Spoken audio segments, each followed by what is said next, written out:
Então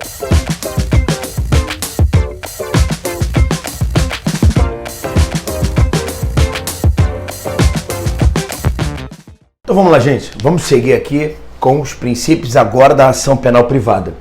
Então já temos aquela noção de que o crime ofende, não é isso? Esse fato típico, ilícito e culpável ofende apenas a parte. O Estado é apenas sujeito passivo indireto do crime, mas a preponderância do interesse da parte em ver aquele crime ser solucionado. Então eu tenho a figura do querelante e a figura do querelado. Quais são os princípios que regem isso? Passo do exemplo de que a pessoa é xingada na rua. Seu safado, não é isso? Oportunidade, conveniência ou oportunidade. O que é isso? O ofendido mediante critérios próprios e que é quem deverá optar pelo oferecimento ou não da ação penal através de uma queixa. O que me importa é que se na ação penal pública vigora o princípio da obrigatoriedade, com as suas exceções, aqui vai vigorar o princípio da oportunidade ou princípio da conveniência, ou para alguns autores o princípio da facultatividade.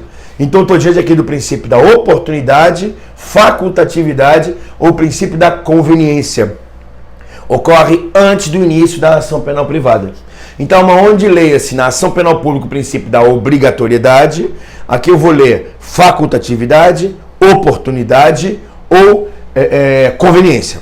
Conveniência, oportunidade, facultatividade. Na ação penal pública, obrigatoriedade ou, para alguns autores, princípio da legalidade. Beleza? Tranquilo?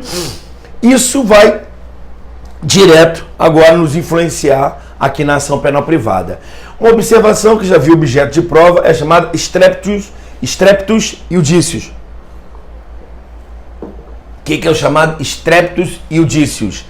Pode ser melhor não demandar em razão dos efeitos negativos do processo.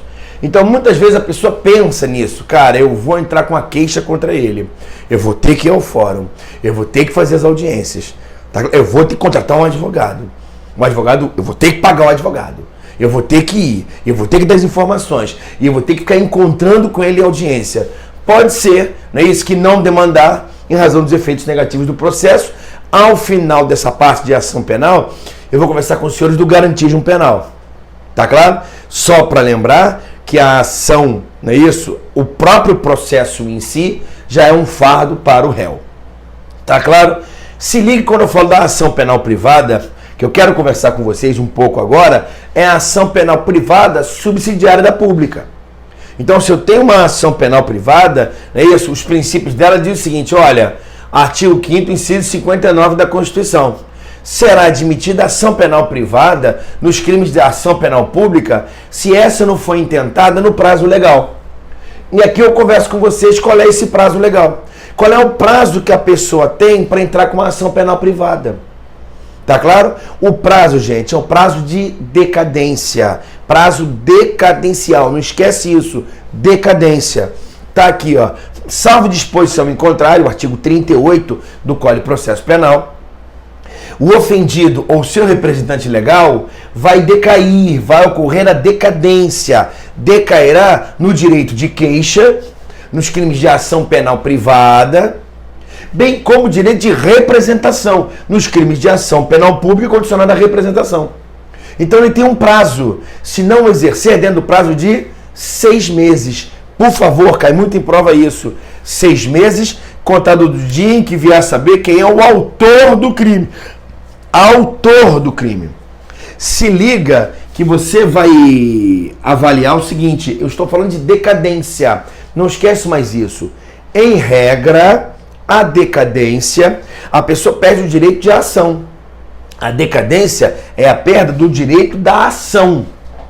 Agora, quando eu chego e falo da pretensão, eu estou falando do Instituto da Prescrição, que você vai estudar comigo, ou já estudou, em direito penal. Por que direito penal? Porque está lá no artigo 109 do Código Penal. Está claro? André, artigo 111 do Código Penal. Então, estou falando do artigo 109 e o que está me interessando também é o artigo 111 do Código Penal. Então, André, veja bem, eu tenho direito de quê? Eu tenho direito de ação. Não é isso? O meu direito de ação está sujeito ao quê? À decadência.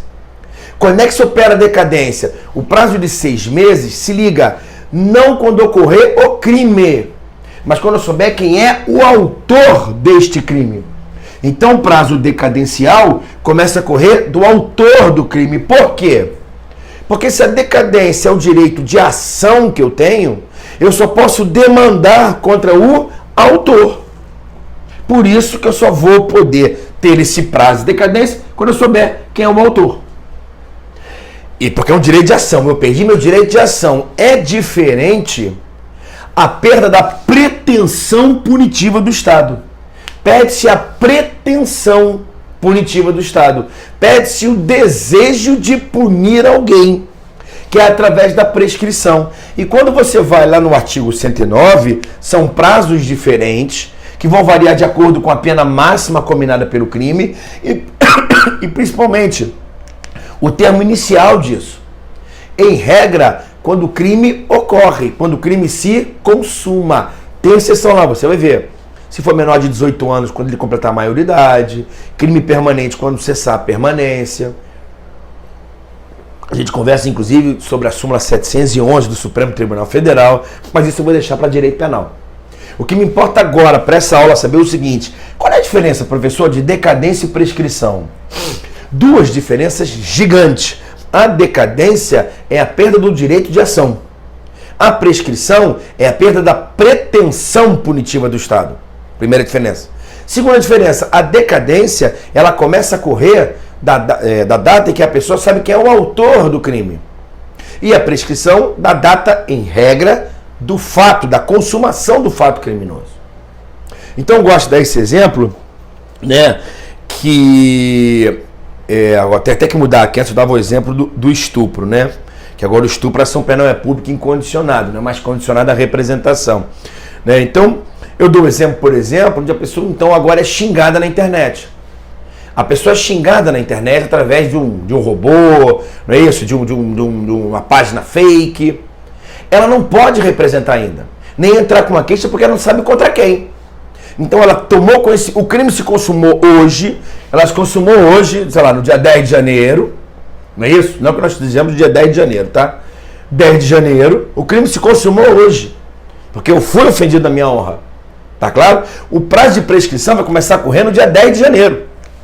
Tem que ver qual é o crime em tese que ele cometeu, no caso, uma injúria simples, propalado na presença de várias pessoas, já visto que foi na internet.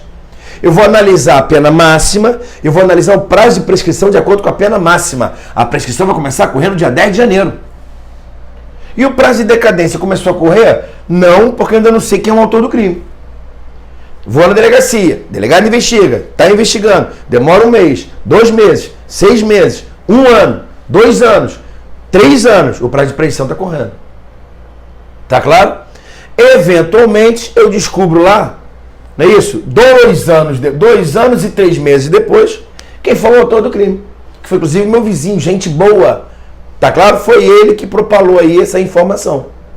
A partir do momento que eu sei que foi o meu vizinho que propalou aquela informação, do dia que eu sei, fiquei sabendo que meu vizinho que me xingou, eu vou ter o prazo de 6 meses para entrar com uma queixa contra ele, se for um crime de ação penal privada, ou uma representação, se for uma de ação penal pública condicionada à representação.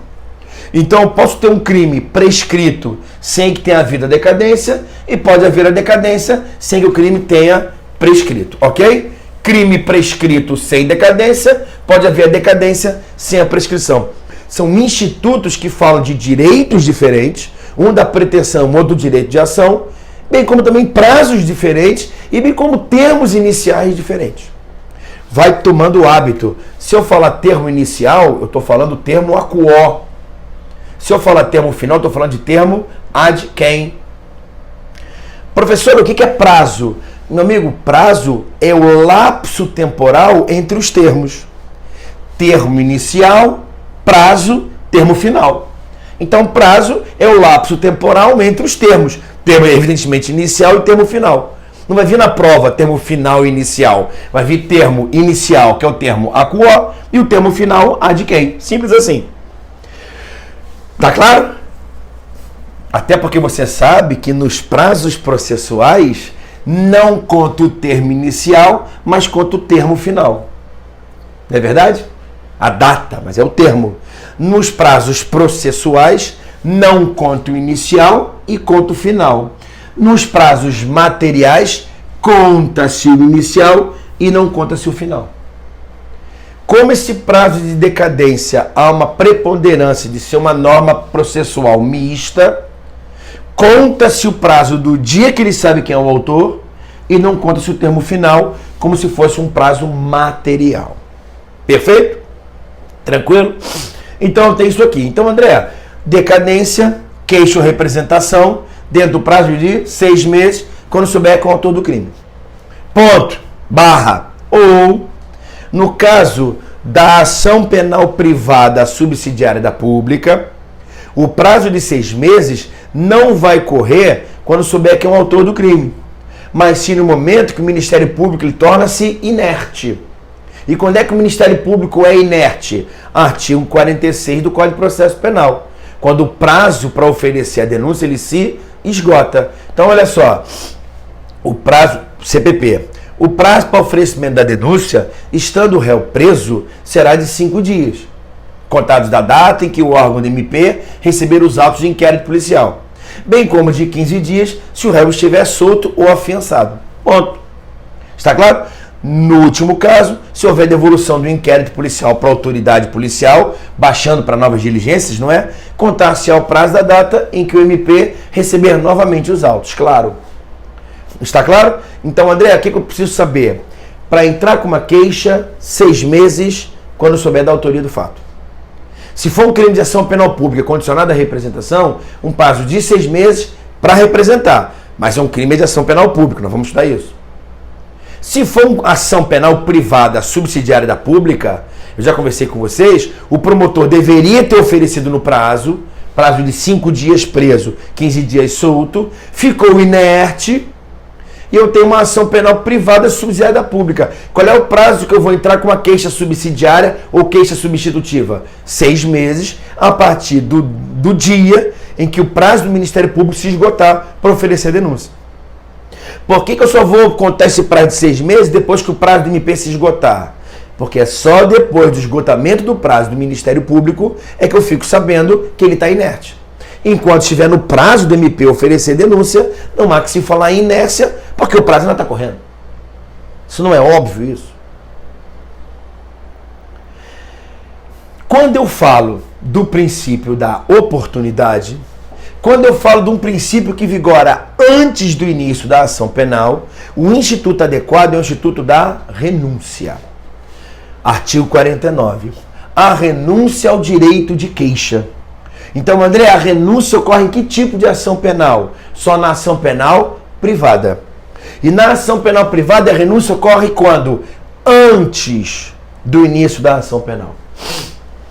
Sempre antes.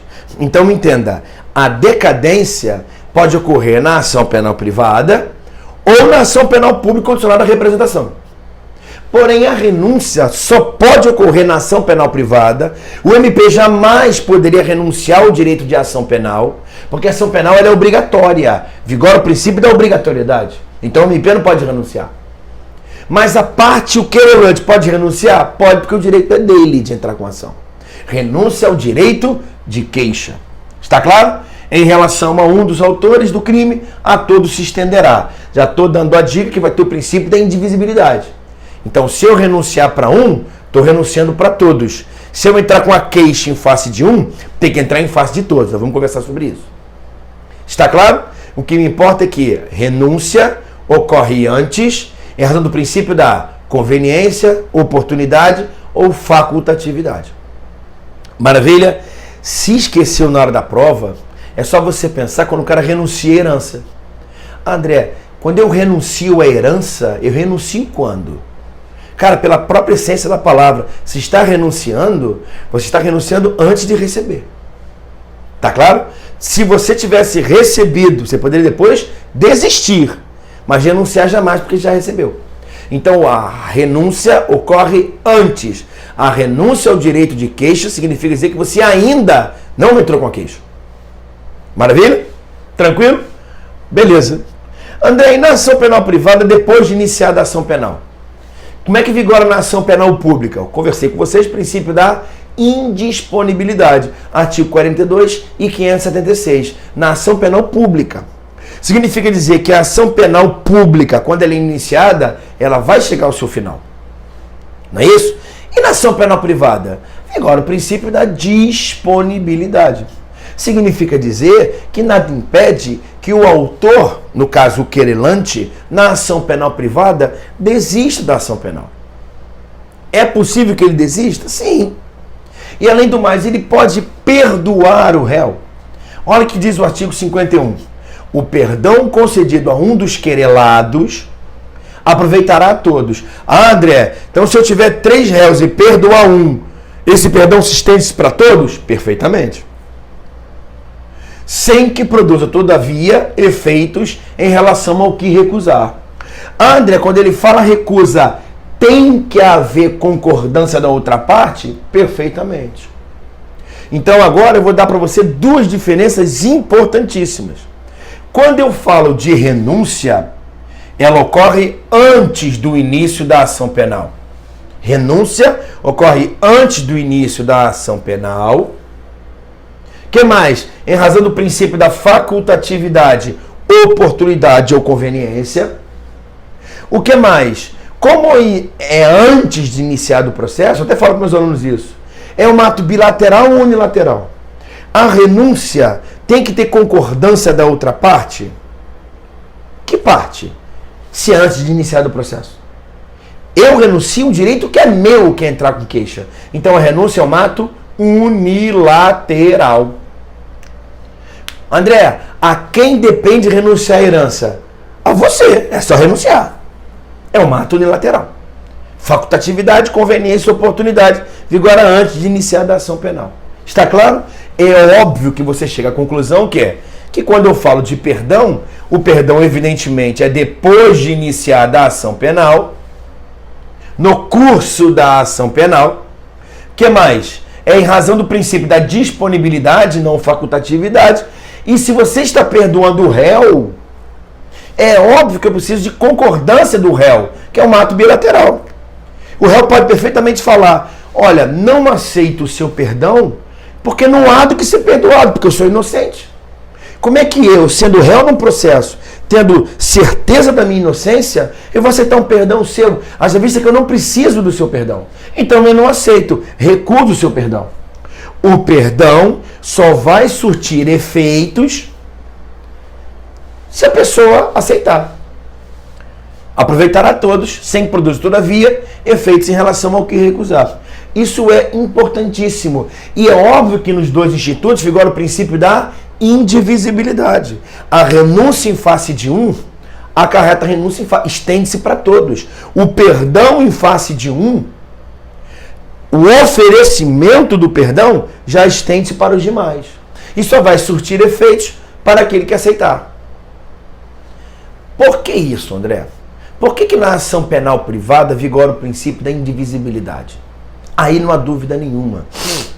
O legislador entendeu que tem que ter o princípio da indivisibilidade porque o querelante não pode utilizar a ação penal privada como um instrumento de vingança. Então tem uma figura de 3 pessoas que me xingam, 3 pessoas quebram meu carro. Mas como 2 são meus inimigos e um é meu amigo, eu entro com a queixa só em face dos 2. Eu estou, na verdade, utilizando o Estado como instrumento de vingança e não de justiça.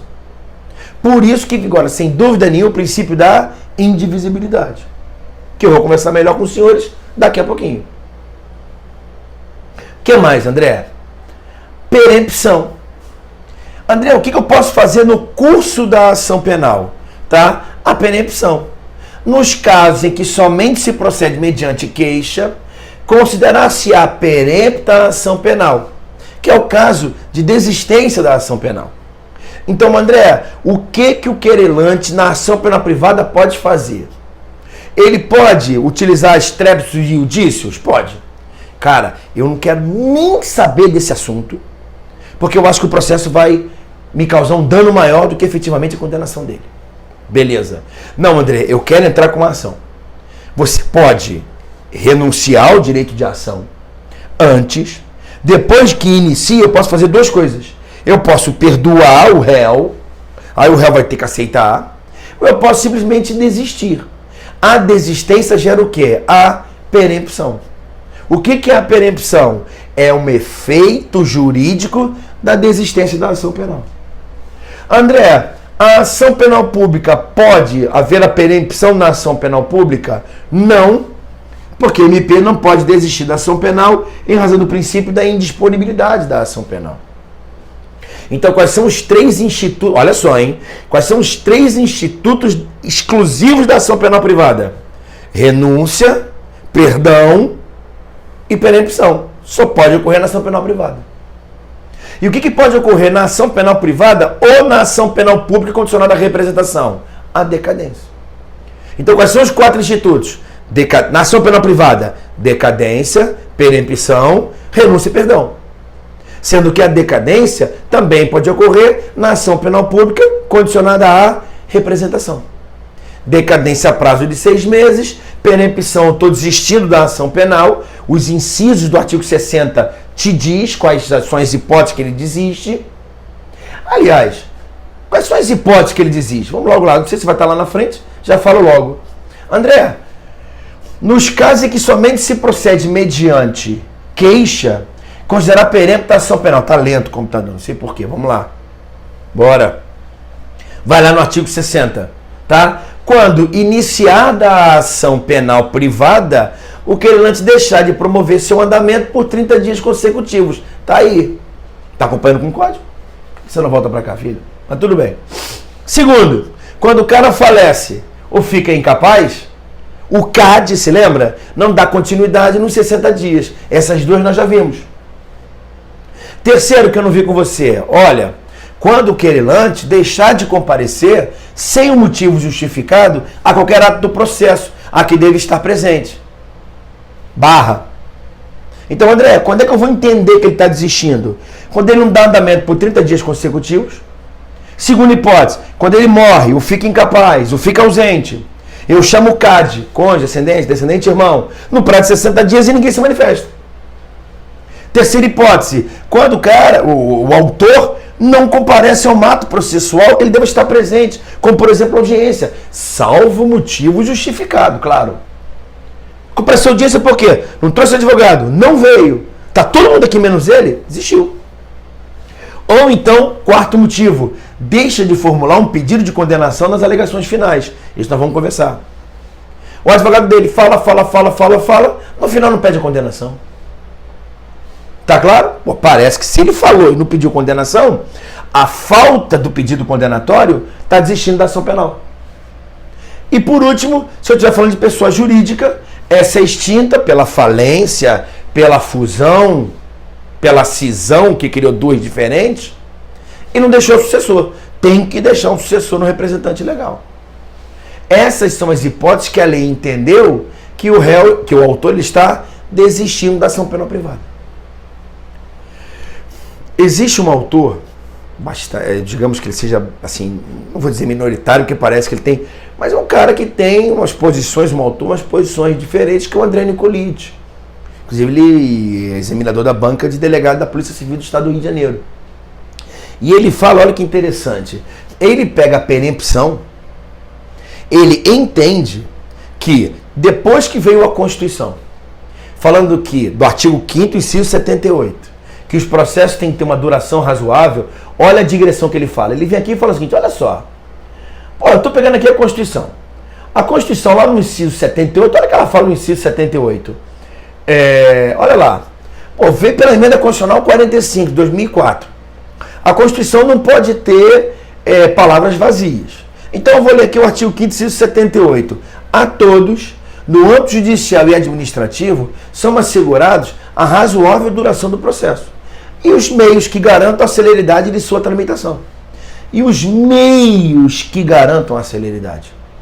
E a duração razoável, o princípio da razoabilidade no curso do processo. Eu tenho um processo de homicídio, de roubo, de furto, que a ação penal é pública, que o promotor não pode desistir, mas está durando 10 anos.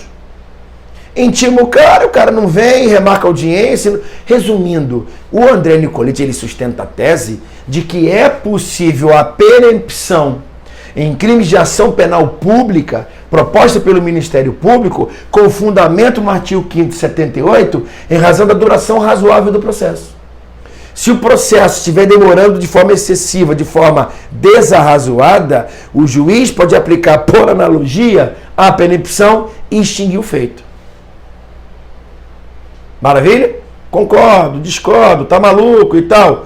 Não importa, é a posição dele, muito bem fundamentada, para você botar a cereja de bolo na tua prova. Está claro? Maravilha? Então eu tenho isso. Só para entender, tá, que a conciliação nos crimes contra a honra, onde a pena máxima esteja acima do patamar de 2 anos. Se liga do artigo 522 do Código de Processo Penal. Que quando a gente fala de ação penal privada, a gente logo pensa no crime de dano, sem os requisitos lá do artigo 63 do Código Penal, um dano simples e a injúria. Você é isso, você é aquilo, papapá. Se você é aquilo, eu também sou aquilo. Maria do Rosário e Jair Bolsonaro. O que fala o artigo 522? No caso de reconciliação, depois de assinado pelo querelante o termo da desistência, a queixa será arquivada. Então nós estamos falando da hipótese de queixa, nós estamos falando da hipótese de uma desistência, que é a perempção no caso de reconciliação. A reconciliação é uma forma de desistência, sim ou não? Estou reconciliando, assino, não é isso? E eu estou tacitamente desistindo. Tá claro? Por que eu quero que vocês entendam do artigo 522 do Código de Processo Penal? Porque aqui eu estou falando de uma vara criminal. Aqui eu estou falando de um rito ordinário. Aí você fala, poxa, eu vou lá no artigo 138, 139 e 140 do Código Penal, que ele fala o seguinte, poxa, André, tua aula tá meio esquisita, olha aqui, ó. Não estou entendendo direito não, olha o 138 lá. Pô, quando eu vou lá no 138, nos crimes de calúnia, eu vejo que não passa de 2 anos. O cara está estudando, ele já vai começar a questionar a minha aula. Ele fala, caramba, olha aqui, ó. Olha o 138 lá, ó. 138. Caluniando alguém de 6 meses a 2 anos. Piorou. Vou lá na difamação de 3 meses a 1 ano. Piorou mais ainda. Injúria de 1 a 6 meses. Poxa, professor, me desculpe. Quando você fala de crimes contra a honra... Eu estou falando de infração de menor potencial ofensivo, que vai ser julgado no juizado especial criminal, que você tem uma aula específica lá, da transação penal, da composição dos danos civis. É verdade. Por isso que o artigo 500... Agora, por que você está falando isso? Olha, você está esquecendo de falar o seguinte, do artigo 141, que é muito em prova do Código Penal. Se eu estou falando de uma calúnia que é de 6 meses a 2 anos, aqui está falando que as penas combinadas nesse capítulo aumentam-se de 1/3. Quando é contra funcionário público, pelo Facebook, na presença de várias pessoas. Então toma cuidado aí, ver minha aula, não gostar, vou botar na internet lá que o professor é isso, aqui é... Cuidado! Não que eu vá correr atrás de nada. Né? Eu acho que se você falar mal do professor, acho que o problema é teu mesmo, não é do professor. Não é isso? Eu nunca fiz isso na vida, mas não importa. Ou contra o presidente da República. Tá claro? Olha o que ele fala aqui, ó. Ou contra maior de 60 anos, ou portador de deficiência física, exceto no caso de injúria, que já vai ser injúria qualificada. Então você começa a observar hipóteses que eu posso passar de 2 anos e aí foge do GCRIM, vai para uma vara criminal e na vara criminal tem a reconciliação. Tá claro? Beleza? Ah, professor, na prática, lá no GCRIM tem audiência preliminar e lá tenta-se a reconciliação. Mas fala bonito. É a composição civil dos danos. Tá claro? Beleza? Lá no artigo 74 da Lei de 9.099. Maravilha? Tranquilo? Só para ficar ligado, tá? Que existem autores, não é isso? Que falam da ação penal indireta. André, o que é ação penal indireta? Ocorre no caso da ação penal privada subsidiária da pública, onde o próprio querelante fica desidioso e o Ministério Público retoma a ação penal como parte principal. Tá claro? Então você vai ver comigo lá no artigo... Aliás, já viu comigo no artigo 29? Se liga, galera. Na ação penal privada subsidiária da pública, os princípios relacionados são da ação penal pública. Eu estou falando de um crime de ação penal pública, onde o Ministério Público fica inerte, e depois que fica inerte, porque o prazo se esgotou, que você já sabe qual é o prazo, o querelante tem um prazo de 6 meses para entrar com a queixa subsidiária ou queixa substitutiva. Depende do livro que você pegar. E quando ele entra com a queixa, o processo vai ser iniciado mediante queixa. Porém, é um crime de ação penal pública. Os princípios que vigoram, o princípio da indisponibilidade. Perfeito? Por isso que se o querelante, na ação penal privada subsidiária da pública, ele for desidioso, não vai ocorrer a perempção. Porque a perempção é só em crimes de ação penal exclusiva, privada ou personalíssima. Então não vai ocorrer a perempção. Está claro? E o promotor pode retomar a ação como parte principal? Pode. Está claro? E aí, André, o que vai acontecer? Se ele retomar a ação como parte principal, alguns autores chamam isso de ação penal indireta. A ação penal indireta é quando o promotor ficou desidioso, o querelante deu início e o promotor depois retoma a ação. Tranquilo? Sem problema. Está claro? Falei para os senhores que quando eu falo do princípio da indivisibilidade, é possível vigorar na ação penal pública. Alguns autores falam, olha, o princípio da indivisibilidade nada mais é do que uma decorrência lógica do princípio da obrigatoriedade. Então você pode, numa posição, falar o seguinte, olha, vigora o princípio da indivisibilidade na ação penal pública? Sim, não como um princípio autônomo, mas sim como uma decorrência do princípio da obrigatoriedade. E o que é o princípio da indivisibilidade? Que o processo de um obriga o processo de todos, claro. Então, se vigora na ação penal pública, claro, por quê? Porque o promotor já tem que observar o princípio da obrigatoriedade. Então, a minha forma de ver, professor, que o princípio da indivisibilidade na ação penal pública é uma decorrência do princípio da obrigatoriedade. Beleza. Por isso, professor, que o Supremo fala na ação penal pública o princípio da divisibilidade. Que é a hipótese do quê? Que é a hipótese do Ministério Público, ele pode propor a ação em face de uns e esperar o melhor momento para oferecer em face dos demais. Que hipótese, André? Hipótese do mensalão, por exemplo. As investigações estão caminhando em pessoas com andamentos distintos. Uma investigação com 40 pessoas, onde uma está no comecinho, a outra está no meio e a outra está robusta. Pega esse cara e já denuncia. E os outros? Espera, vou continuar investigando. Se um tiver foragido, estágios diferentes de investigação, aí você começa a vislumbrar. No caso do delator sendo o primeiro a delatar, e não é o líder da organização, e é o primeiro a delatar, e a cooperação dele é eficaz. Então eu posso vir, se esqueceu na prova, caramba, Michel Temer e Joesley Batista, Rocha Loures, Eduardo Cunha.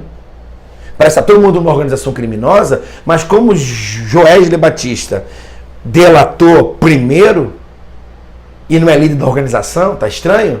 Eu ofereço só em face dos demais e libero o Joesley. Você viu que não deu certo, né? O acordo de delação foi anulado.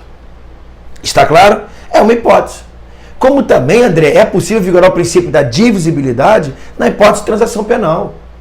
É só imaginar uma infração de menor potencial ofensivo, onde dois cometeram o crime, uma seria transação penal e o promotor não denuncia.